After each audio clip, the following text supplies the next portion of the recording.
بسم اللہ الرحمن الرحیم۔ السلام علیکم تمام دیکھنے والوں کو میرے چینل میں خوش آمدید۔ ایک دفعہ کسی شخص کو سفر پر جانا پڑ گیا تو اس نے سوچا کہ یہ ہیروں کا تیلا میں فلاں گاؤں کے قاضی صاحب کے پاس رکھوا دیتا ہوں، کیونکہ سفر طویل ہے، راستے میں کہیں چور نہ پڑے۔ جب واپس آیا اور اپنا تیلا لیا تو اس میں ہیروں کے بجائے کوٹے سکے نکلے۔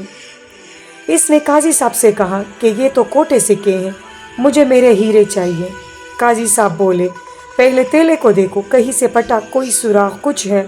جو کہ واقعی میں کچھ بھی نہیں تھا، بالکل اسی حالت میں تھا جیسے دیا تھا۔ اب یہ آدمی اپنا مسئلہ بادشاہ کے دربار میں لے گیا کہ میں غریب آدمی ہوں، میری ساری عمر کی کمائی میں نے یہ اکٹھے کیے تھے۔ اب قاضی صاحب سے جب میں یہ بات کرتا ہوں تو وہ غضبناک ہو جاتا ہے اور کہتا ہے کہ تیلے کو دیکھو، جس طرح میرے حوالے کیا تھا ویسے ہی ہے۔ محمود غزنوی نے دربار برخاست کیا اور سب لوگوں سے کہا کہ میں 3 دن کے لیے باہر جا رہا ہوں، کوئی بھی میرے دربار میں داخل نہ ہو سوائے صفائی کرنے والوں کے۔ جب محمود غزنوی نکلنے لگا تو اپنے تخت کی گدی کو چاقو سے پاڑ دیا۔ اگلے دن جب صفائی کی غرض سے صفائی کرنے والے داخل ہوئے تو یہ معاملہ دیکھا۔ اس کے بعد سارے درباری آپس میں مشورہ کرنے لگے کہ اگر بادشاہ کو اس کا علم ہوا تو وہ تو ہمیں زندہ سولی پر لٹکا دیں گے، کیونکہ جانے سے پہلے سختی سے منع کر کے گئے ہیں کہ کسی کو اندر آنے نہ دیا جائے۔ اب سب بہت پریشان تھے کہ کیا کیا جائے۔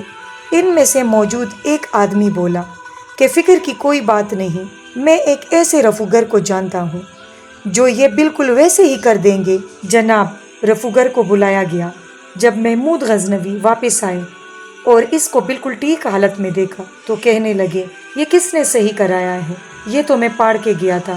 سارے درباری بولے کہ بادشاہ سلامت، اگر یہ آپ نے کیا تھا تو ہمیں کیوں نہیں بتایا؟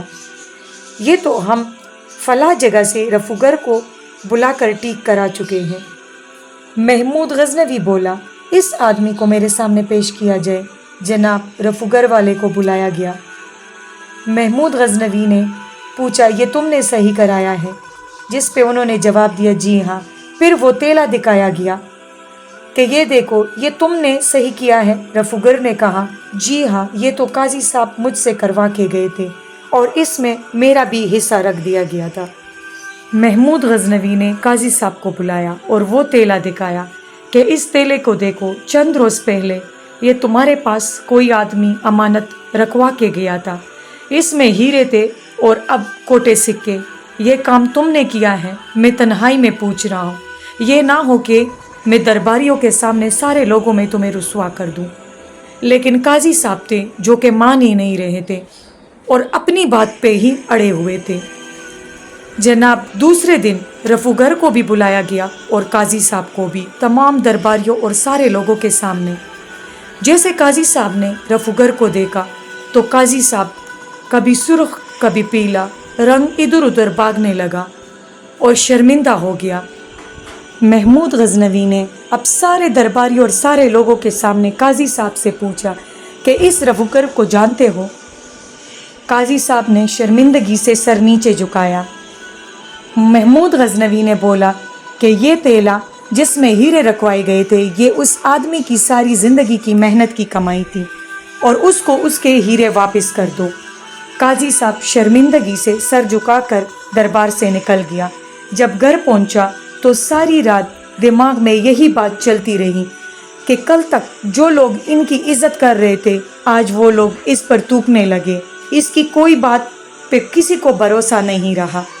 یہی سوچتے سوچتے ساری رات پریشانی میں گزری اور قاضی صاحب کی روح پرواز کر گئی۔